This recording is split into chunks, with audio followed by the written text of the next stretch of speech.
ब्रह्मा का कटा हुआ सिर अपने हाथ से फेंक देना चाहते थे वो, लेकिन हैरानी की बात ये थी कि वह सिर उनके हाथ से अलग ही नहीं हो रहा था।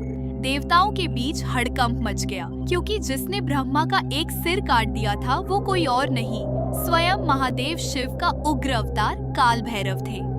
लेकिन इस घटना की शुरुआत इससे भी पहले हुई थी। सृष्टिकर्ता ब्रह्मा एक समय अपनी ही रचना पर इतना गर्व करने लगे कि उनका अहंकार बढ़ता ही गया। पुराणों के अनुसार उस समय ब्रह्मा के 5 सिर थे। धीरे धीरे उन्हें लगने लगा कि वही सबसे महान देवता है। उनके इस अहंकार से देवताओं के बीच असंतुलन और बेचैनी फैलने लगी। तब देवों के देव महादेव शिव ने सोचा, अब इस अहंकार को तोड़ना जरूरी है। शिव का क्रोध जाग उठा और उसी क्रोध से प्रकट हुई एक भयानक शक्ति, शिव के कपाल से उत्पन्न हुए एक उग्र और डरावने रूप काल भैरव। उनकी आंखों में अग्नि की ज्वाला थी, शरीर से अपार शक्ति प्रकट हो रही थी और उनकी उपस्थिति मात्र से चारों ओर भय का वातावरण बन गया। काल भैरव सीधे ब्रह्मा के सामने पहुंचे।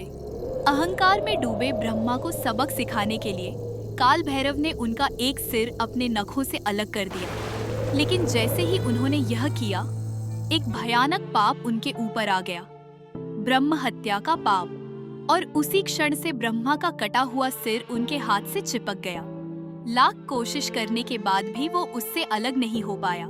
इस पाप के कारण काल भैरव को लंबे समय तक पृथ्वी के अलग अलग स्थानों पर भटकना पड़ा। इसी वजह से शिव को कपालधारी या कापालिक भी कहा जाता है, यानी वो जो कपाल खोपड़ी को धारण करते हैं। काल भैरव कई तीर्थों पर गए, अनेक जगहों पर प्रायश्चित किया, लेकिन उन्हें इस पाप से मुक्ति नहीं मिली।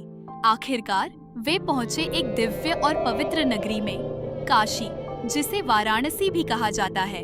पुराणों के अनुसार जैसे ही काल भैरव ने काशी में प्रवेश किया और मां गंगा में स्नान किया, उसी क्षण उनके हाथ से वह कपाल जमीन पर गिर गया और उसी पल उन्हें ब्रह्म हत्या के पाप से मुक्ति मिल गई। इसके बाद महादेव शिव ने काल भैरव को काशी का रक्षक नियुक्त किया। इसीलिए कहा जाता है काशी के राजा स्वयं शिव हैं।